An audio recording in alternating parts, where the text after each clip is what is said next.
Welcome, everybody, to The Last Word. I'm your host, Andy. I am so glad that you're here today because I am hype about our panel. I'm hype about the news we got to talk about. I'm just really excited. Lots of energy all around. So I'm going to bring in our panelists today. First, Eric, how you doing today? Doing great, Andy. Thanks for having me back, bro. And you're from Bitfaced, is this right? Yes, I am from Bitfaced. And what does that mean? Bitfaced is my podcast and also my brand. We do a lot of stuff about video games and pop culture. So kind of a big deal, right? A little bit.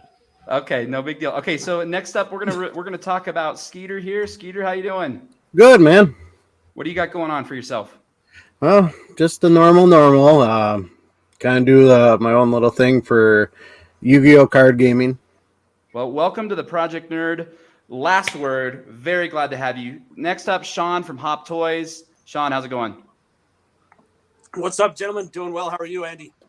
Good, doing very good. Awesome. I look right behind you. Those Boba Fett helmets are awesome. You made those, right? I sure did. Yes. Those are going to be the his and her set because my wife and I, she's almost my wife. We just got engaged, so we're going to wear those and do the whole ring ceremony. Ooh, congratulations. Yes. Don't think being Thank engaged you. is going to get you extra points. Okay, so just keep it to yourself. All right, and up last, last but not least, Gary. How's it going, Gary? Oh no, it's too late now. You said I was least. I said But I'm not good. least. I said not least, but let's But move you said on last. to round one.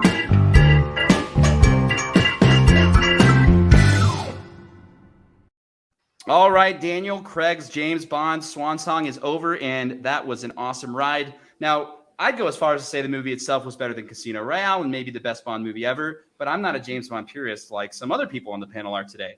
We don't want to ruin the movie for you guys, though, so we're not going to talk about the movie. If you've seen it, you could tell us what you thought in general, but don't go into any spoilers. What we want to do today is what everybody's doing right now is thinking, who's going to be the next James Bond now that Daniel Craig is gone? So Craig was 38 when Casino Royale came out. His biggest movie prior was Layer Cake or maybe the Jolie Tomb Raider movie. I don't know if you consider that a big movie or not. But based on this info, who do you think is going to be the next James Bond? Who should be cast as the next James Bond?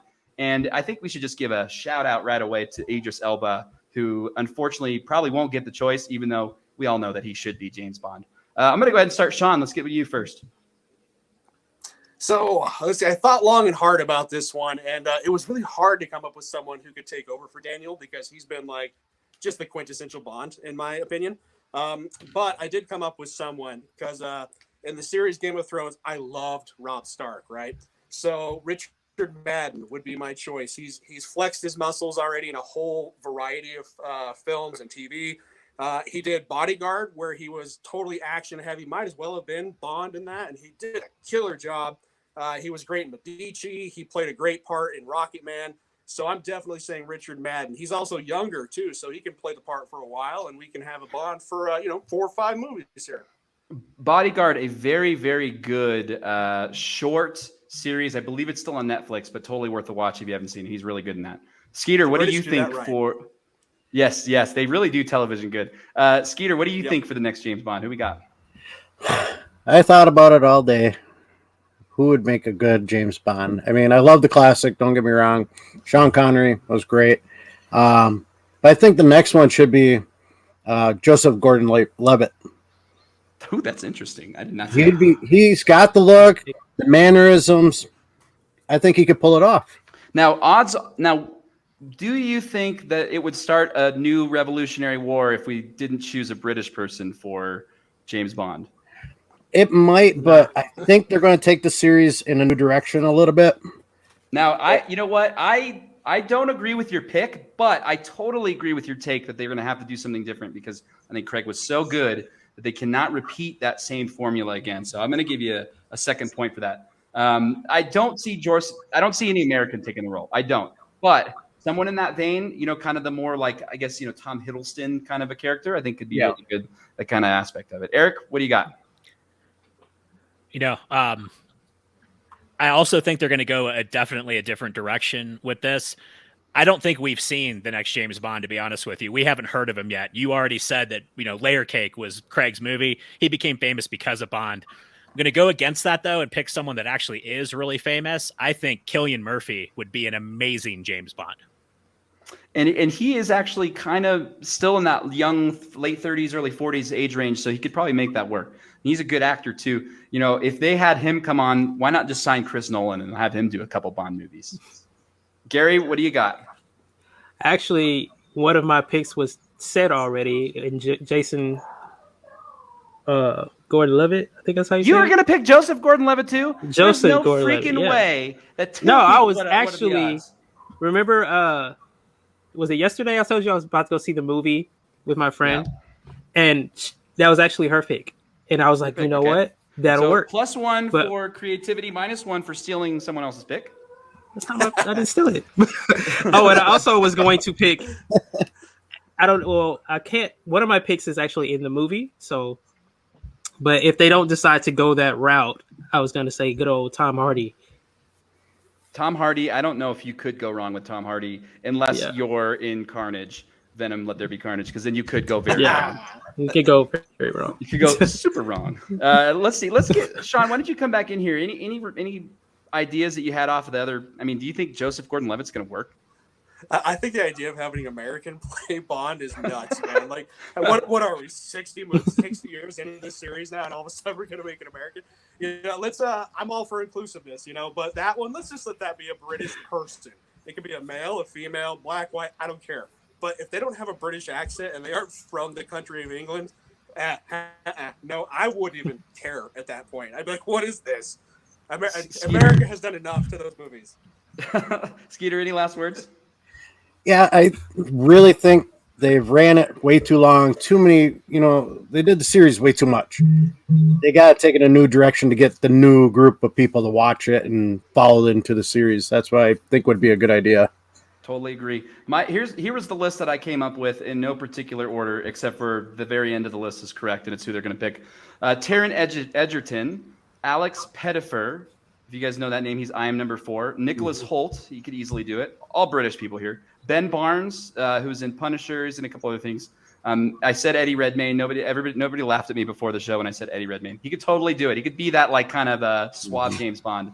I think really Richard Madden's probably going to be the top pick. Any love for Daniel Radcliffe? The guy's British. What about? He's not doing anything. He's not big enough, man. He's not physical enough. I mean, You want to know my pick? Here, so these last two, I really feel strongly about these last two guys. The first one you're probably going to hate, John Boyega. I totally think that he could pull off a James Bond kind of a role too. Look at your face. Like, I'm out. He could barely pull it. Never mind.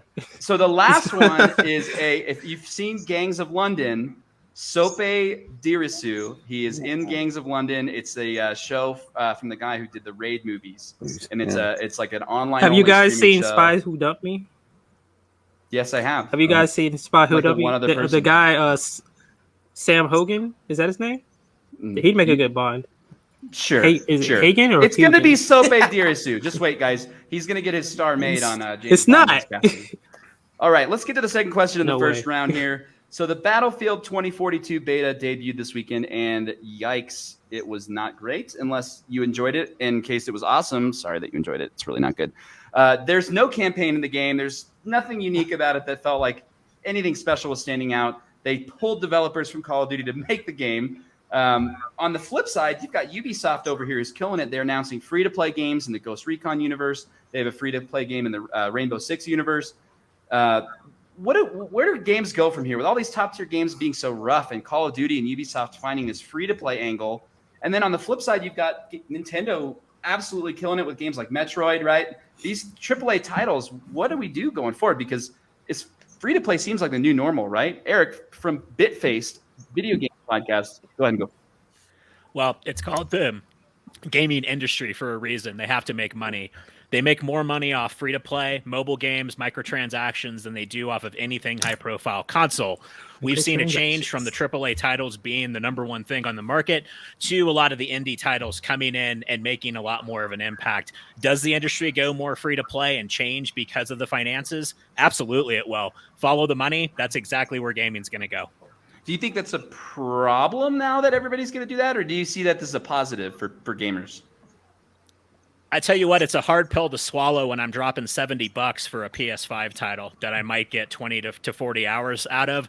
I'd much rather pay $20 for something like Hollow Knight that I'm going to get 80 hours out of. So I think the indie space is great. I'm not really into the phone games, but obviously everybody else in this country is. Every person on the planet is playing on the phone. Gary, what do you think about video games and where they're at right now?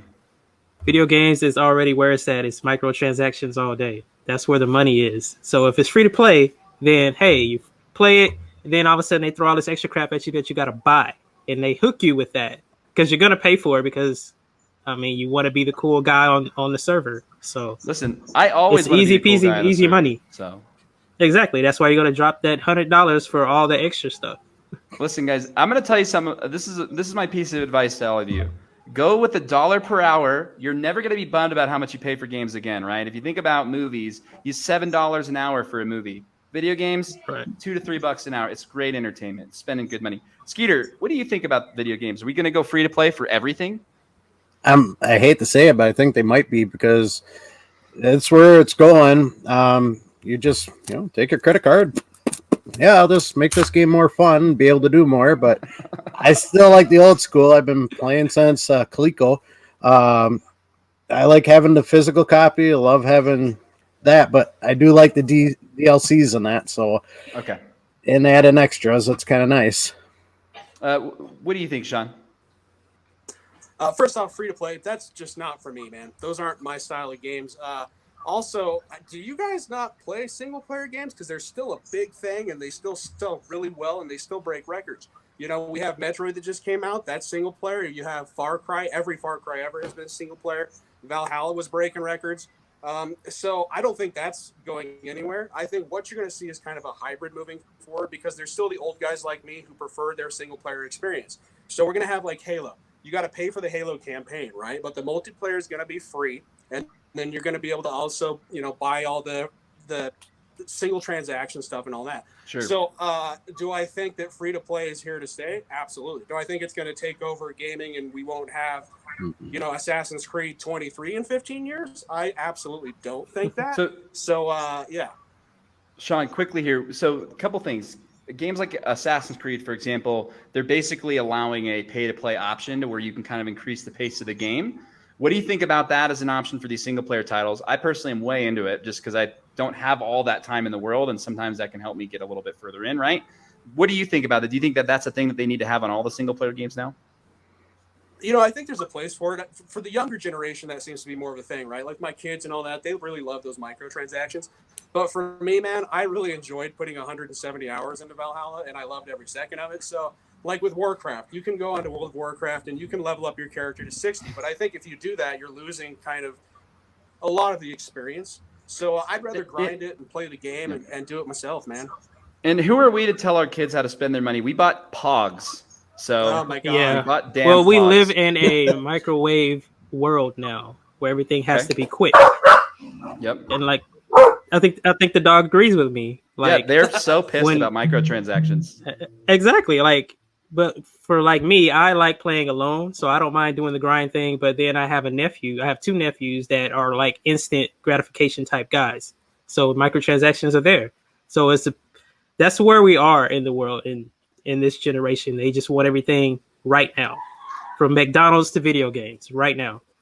Well, and I don't see it changing, and I see free-to-play taking over more, and I even see free-to-play maybe coming into single-player games. If you kind of look at, like, the Hitman 3 model, for example, what they did, if you guys haven't played that, but basically that first level was free. You played that campaign mission, and then you could buy mission to mission each section of the game. So, I'm okay paying in sections or whatever it costs as long as I don't have to pay more than 60 or $70. I totally agree.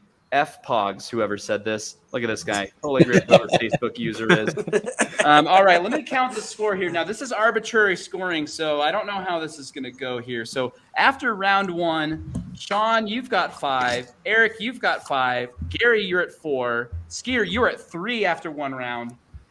Honestly, what buried you was the Jogo pick for him as the. Now, don't leave though, Skeeter, because we're gonna. I've done a thing where I bring people back in on takes. If you look real agitated, I might have to bring you back in. So everyone, let's wave bye to Skeeter. Thank you, Skeeter, for coming, and we'll talk to you again here soon.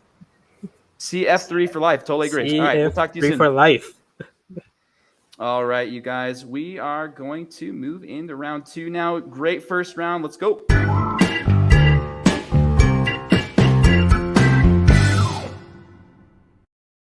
New York City Comic Con concluded, and we've got a lot of looks at upcoming shows and movies. We got advanced reviews for Ghostbusters Afterlife, which we don't want to really talk about too much, other than it's been getting awesome news about how great it is across the board, including the fan screenings.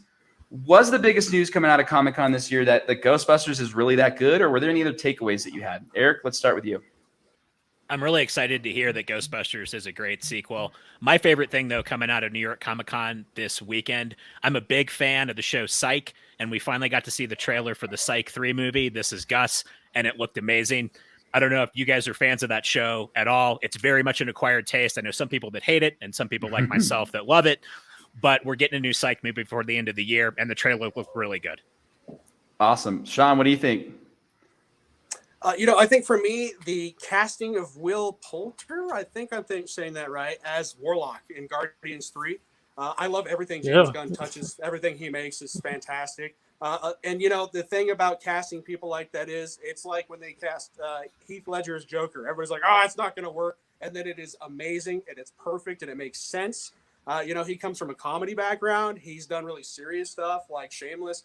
So I think he's going to make a really kick-ass Warlock. And he looks the part. He's a tall, he looks like an adult now too, Yeah, totally, right? And, he got his nuts bit by a spider one time, and that scene was like a riot, man. So, I'm super, super excited about that particular news right there. If Kumail Nanjiani can go from big sick Kumail Nanjiani to Eternals Kumail Nanjiani off that Marvel money, I have no doubt that Poulter is going to be totally fine in this role. Gary, what's your news coming out of Comic-Con? Well, outside of the Ghostbusters and the Warlock casting that everybody's raving about, for me personally, I tuned into the whole thing just to see the Dragon Ball teaser. I sat there for hours for 45 seconds. So that was it for me. Okay. Any Dragon Ball fans? Eric, are you an anime guy? I am not an anime guy. I don't hate anime, but I'm definitely not a Dragon Ball guy. It doesn't mean Dragon Ball's not good. You and me both, my friend. Oh, Sean, man. Any anime for you? My kids love it, so I know a lot about more than I want to know. But it's just some of it's cool, man. I've tried to watch some things. What I hate about anime is its reuse of animation. Like I watched Attack on, and I must have watched. Yeah, they do that a lot. Dude jump at a Titan 63 times, and I was like, I am done with this, man. Like I just can't do it. So all right, it Gary, is an acquired taste. It is an acquired taste. Gary, I will admit. 30 seconds. Convince us to watch something from Dragon Ball. 30 seconds. All I need. You know what? Watch the latest movie, Dragon Ball Super Broly. If you don't get anything out of the fight scene, then I don't know what to tell you. That's a really good take because you just told me to watch something that's like an hour and a half long, not to watch like 743 episodes from 1986. No, I'm not going to do that to anybody. I've narrowed it down. Just watch that fight scene, the end fight scene. If you don't get anything out of that, then hey, it's hopeless. It really takes off on episode 173. That's really when it gets hard. Yeah. See, I'm not going to do none of that to you guys. It's a slow start. It's a slow burn, but it'll get there. That's why I was like, just watch the movie. Well, Halloween, you guys, I don't know if you knew, but it's almost here. We've been celebrating Halloween at my house now for like 3 months straight because my wife is like, September 1st. Is it Halloween yet? But it's here, guys, and we got to talk horror movies. And I think it's everyone is a horror expert, and I know I got some real horror fans here. What's the one movie up your sleeve for this Halloween that everybody needs to watch that maybe they haven't seen, or what's a movie maybe that they haven't appreciated enough that you want to talk about this Halloween? Eric, I'm going to have you go first because I know you watch multiple horror movies every single day in the month of October. So what do you got? I do. And I've been talking to a lot of my horror friends. A lot of people haven't seen the movie Green Room. And if you guys haven't seen it, it's about a punk rock band that goes to a club and plays, and Patrick Stewart plays the villain. If I didn't sell you right there with Patrick Stewart as a horror villain, then I don't know what'll get you to watch it. Second choice would be Strip Club Massacre. Look that one up on Amazon. But if you haven't seen Green Room, put it on the top of your list for this Halloween season. I know that you'll love it. And isn't Green Room also Anton Yelchin's last movie? I don't know if it's the last movie, but it's definitely near the end. Yeah, it's Okay. definitely near the end. And he does a wonderful job in the film. Yep. Let's actually, Gary, you go next. What do you got? What's your horror movie pick this year? My horror movie pick, personally, I always go for the cheesy Chucky movies. But as far as people who just want to get grossed out, watch Human Centipede. Silly, man. Yeah. You get points. Either one of them. Also, my advice would be to not watch that movie, but that's your life. Watch there, so. Human Centipede. Oh boy. The Okay, director's Sean. cut of the second one. Oh my god, has a scene with a baby. Okay, so this is how you know we've got a good horror panel right now, because Sean's talking about the director's cut of Human Centipede 2. Sean, what's your movie pick this Halloween? Yeah. So I'm gonna take some extra time, man. I got two here because I am truly like the biggest horror guy, and I'm gonna take a minute also to plug Joe Bob Briggs on Shudder, man. I love that guy. I love that there's still a horror host out there doing something like that with some crazy movies I never would have watched otherwise. But first off, Psycho Goreman. Now, it's not straight up a horror movie, but it fits into the horror genre. It's kind of horror, sci-fi, comedy, a little bit of everything. So if you liked Power Rangers and you liked gore, it's like this perfect combination of both, and it's sweet. Okay. It has heart. It's funny and violent. So Psycho Goreman for sure.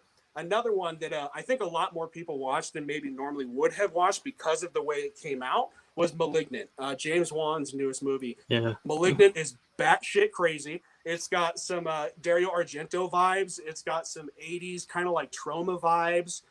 It's crazy violent. It has a crazy twist that, I can usually tell you exactly how these things are going to go at the end of the first act. This one, and no way, man. At the end of that, I was like, what the fuck is that? So when someone told me about Malignant, and they told me basically that it was horrible, but what I'm hearing from you is that it's like a cheesy horror movie, which makes it awesome. It's horrible so if you don't like horror movies.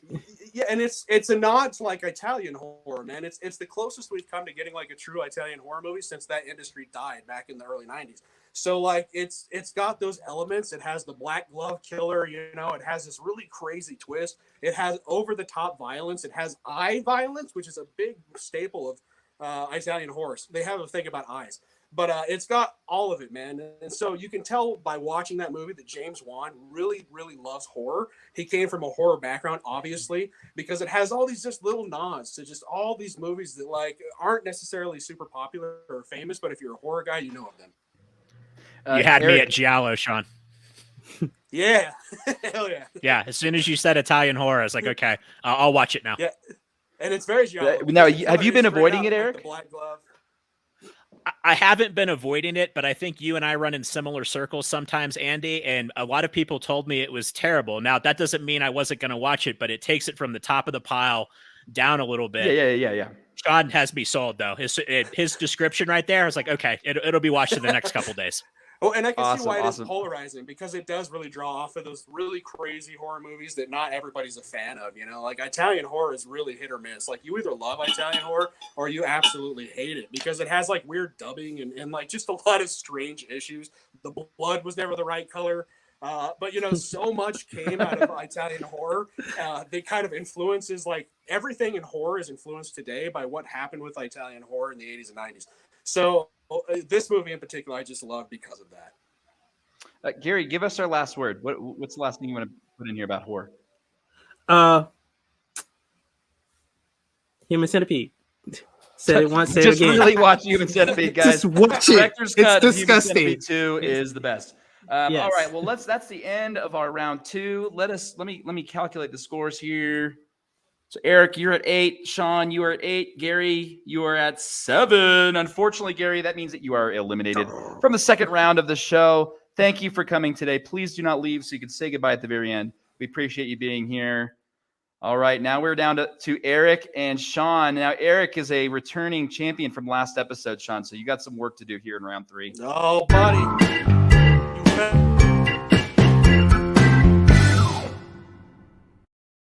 All right, it is our final round, and I know that not everybody has finished it, but Ted Lasso Season 2 is done, and damn, that man is a good coach, a good actor, kind of everything you want to say about Ted Lasso, I would let you say it. He is the best.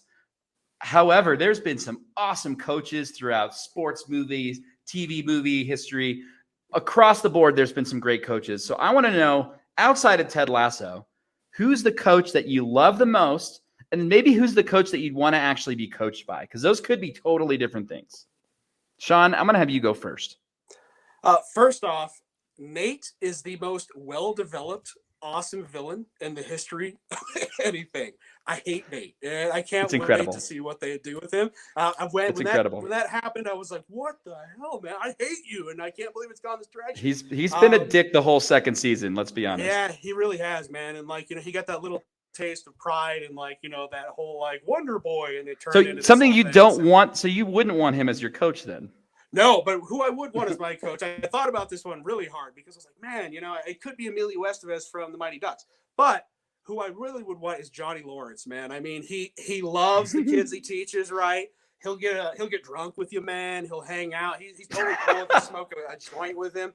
But he also genuinely cares. He makes you work hard, and he makes winners, man, because no mercy, all right? Johnny Lawrence all the way. Okay, Johnny Lawrence. Eric, who's your coach? Who's your go-to coach? I've got to go with Coach Lou Brown from Major League. Only for the scene when Corbin Burnson brings his contract up and Lou throws it on the ground and pisses all over it and walks away. That's a coach. I'd like to be coached by him, and I think he's one of the best coaches in cinema. I love that answer. And, to be honest, my coach probably would be Coach Taylor from Friday Night Lights. I think that that show and that him as an actor is incredible. But number two is a coach that would pee on anything I have to provide to them. So, Eric, you're going to be a defending champion this time. Please do not pee all over the end here as we kind of put you here into the final moment. Go ahead and take your 30 seconds. Oh, wow. Well, I promised you if I won this thing again, next time I would come back drunk. So I guess I'm going to have to live up to that. Great answers tonight. Not going to give a shout out to Bitfaced except for right there. If you guys haven't played Metroid Dread on the Switch, I highly recommend it. Even if you're not a fan of Metroid, it's just a great side-scrolling action game. Don't believe the reviews that say it's too hard. The boss battles can be challenging, but you can get through them. I promise you that. And thanks for having me on this week, Andy. I really appreciate it. Oh, you guys are the best. Let's add everybody back in. Gary, Skeeter, you guys wave goodbye. Thank you for coming. It's been a great episode. We will see you. My hosting is in 4 weeks. 2 weeks for Q is up next. There's a ton of stuff on project-nerd.com. Check it all out. A big announcement as well coming tomorrow. Thank you again. We love you all. Peace. Have a great night. Bye.